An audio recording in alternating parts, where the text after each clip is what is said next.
So yeah, nice to meet you all. Thanks for coming. I'm really honored to see all these faces here.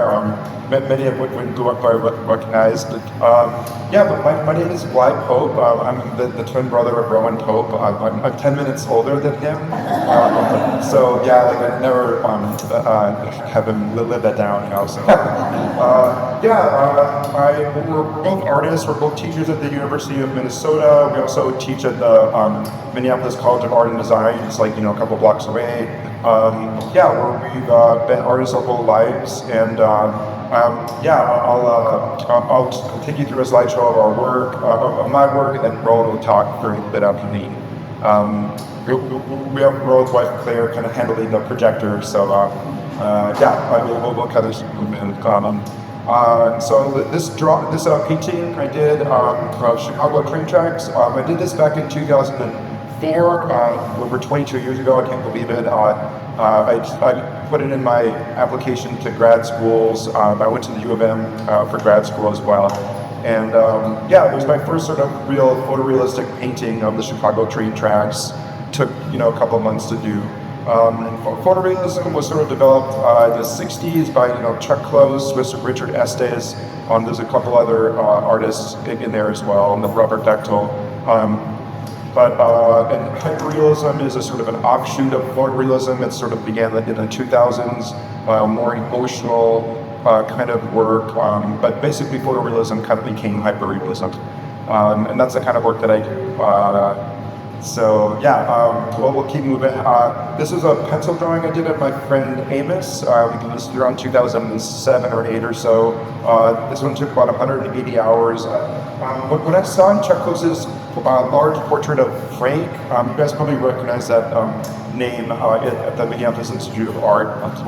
When I was like 8 years old or so, I was just awestruck by his, I don't know, just like the monumentality about his face, how immersive it was, and just the fact that you could make something so real and also have so much emotion to it. So this is a small little pencil drawing. It's my first sort of portrait pencil drawing that I did, but I just wanted to sort of experiment with it.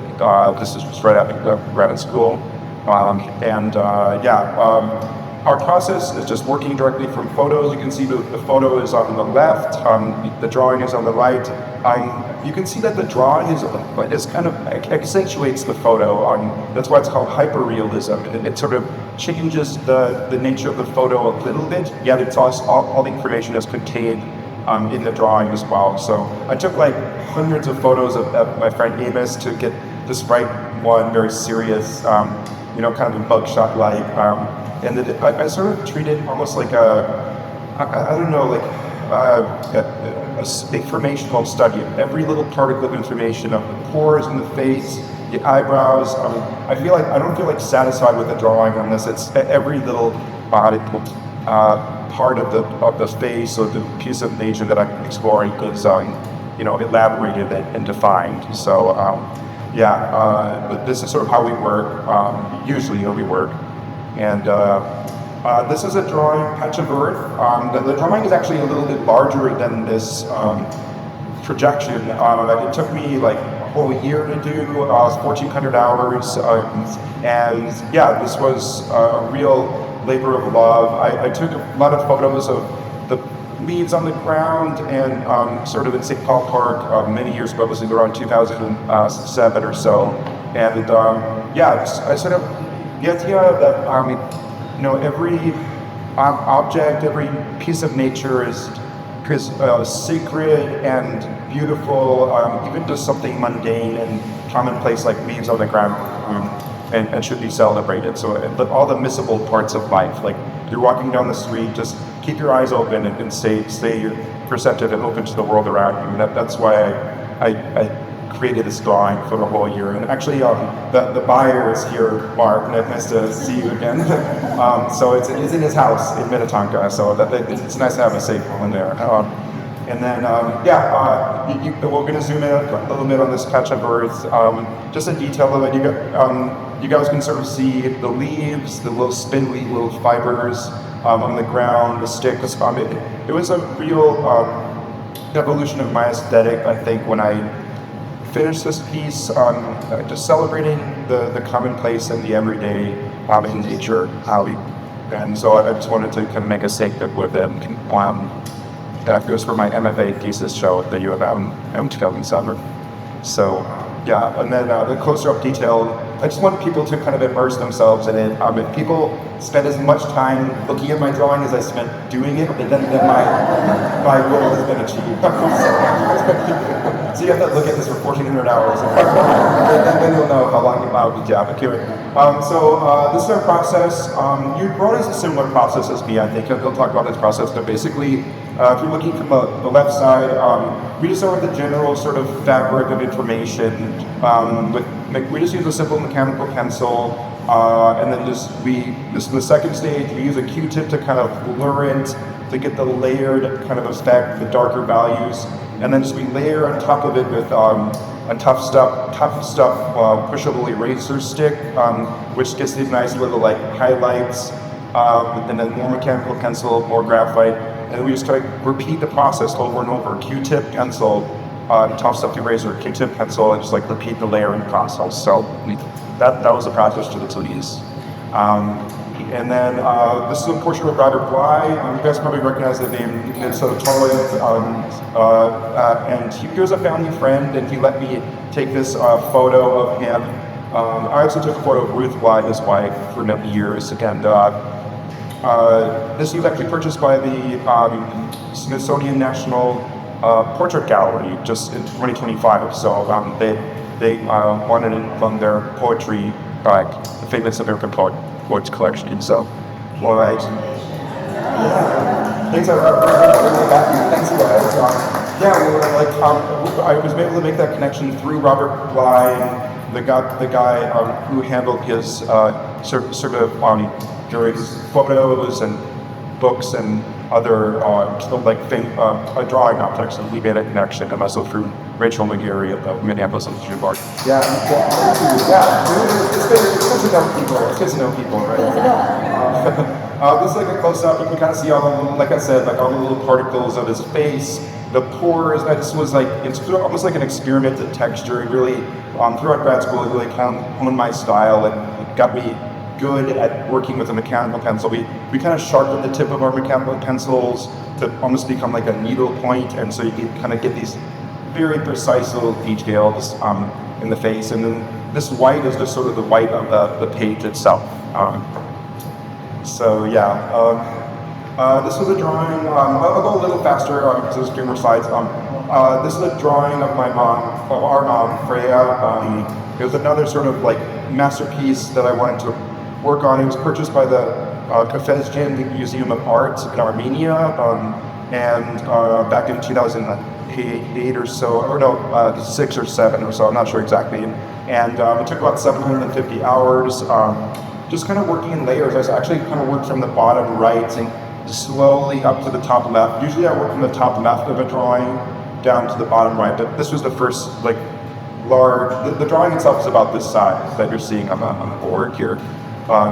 So yeah, I was just sort of celebrating our mom, who's now 81 years old. She's a poet, lives in Stillwater, Minnesota, and she's, yeah, just a really wonderful mom. We're lucky to have. And so we try to celebrate, or at least I try to celebrate all the wonderful people in my life, in Rowan's life. So the next portrait is, this is a close-up. You can sort of see all the little details. The white is the white of the page.